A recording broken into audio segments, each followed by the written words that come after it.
നമസ്കാരം. Raf talks ഫുട്ബോളിലേക്ക് ഏവർക്കും സ്വാഗതം. കഴിഞ്ഞ സൗഹൃദ മത്സരത്തിൽ വിജയം നേടാൻ വമ്പന്മാരായ അർജന്റീനയ്ക്ക് സാധിച്ചിരുന്നു. ഏകപക്ഷീയമായ ഒരു ഗോളിനാണ് ഇക്വഡോറിനെ അവർ പരാജയപ്പെടുത്തിയിട്ടുള്ളത്.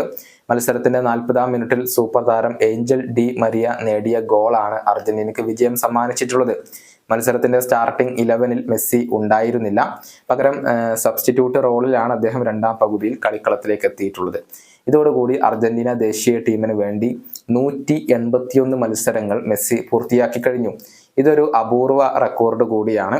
അതായത് വേൾഡ് കപ്പ് ചാമ്പ്യനായ ദേശീയ ടീമിനോടൊപ്പം ഏറ്റവും കൂടുതൽ മത്സരങ്ങൾ കളിച്ച താരം എന്ന റെക്കോർഡ് ലയണൽ മെസ്സി ഇപ്പോൾ സ്വന്തമാക്കിയിട്ടുണ്ട്. വേൾഡ് കപ്പ് നേടിയ രാജ്യത്തിന് വേണ്ടി ഏറ്റവും കൂടുതൽ മത്സരങ്ങൾ കളിച്ച താരം എന്ന റെക്കോർഡ് ഇതുവരെ ഉണ്ടായിരുന്നത് സ്പാനിഷ് സൂപ്പർ താരമായിരുന്ന സെർജിയോ റാമോസിന്റെ പേരിലായിരുന്നു. 180 മത്സരങ്ങളായിരുന്നു അദ്ദേഹം സ്പെയിനിന് വേണ്ടി കളിച്ചിരുന്നത്.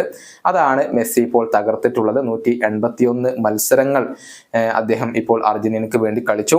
ക്രിസ്ത്യാനോ റൊണാൾഡോക്ക് ഇത് ഒരിക്കലും തകർക്കാൻ കഴിയില്ല എന്നാണ് മാർക്ക ഇതിന്റെ ക്യാപ്ഷൻ ആയിക്കൊണ്ട് കുറിച്ചിട്ടുള്ളത്. നമുക്കറിയാം അത് അസാധ്യമാണ്. കാരണം ക്രിസ്ത്യാനോ റൊണാൾഡോ തന്റെ രാജ്യമായ പോർച്ചുഗലിനൊപ്പം വേൾഡ് കപ്പ് കിരീടം ഇല്ല എന്നുള്ളതാണ്.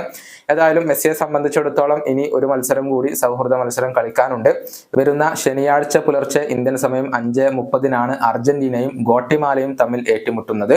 ആ ഒരു മത്സരത്തിന്റെ സ്റ്റാർട്ടിംഗ് 11-ൽ ലയണൽ മെസ്സി ഉണ്ടാകും എന്നാണ് ഇപ്പോൾ ലഭിക്കുന്ന സൂചനകൾ. അങ്ങനെ ഈ ഒരു റെക്കോർഡ് ദീർഘിപ്പിക്കാനുള്ള ഒരു അവസരം, പ്രത്യേകിച്ച് കോപ്പ അമേരിക്ക കൂടി വരുന്നുണ്ട്. അങ്ങനെ ഈ ഒരു റെക്കോർഡ് ദീർഘിപ്പിക്കാനുള്ള അവസരമാണ് മെസ്സിക്ക് ഇപ്പോൾ കൈവന്നിരിക്കുന്നത്. ഈ വീഡിയോയുടെ അവസാനിപ്പിക്കുന്നു. വീണ്ടും കാണാം.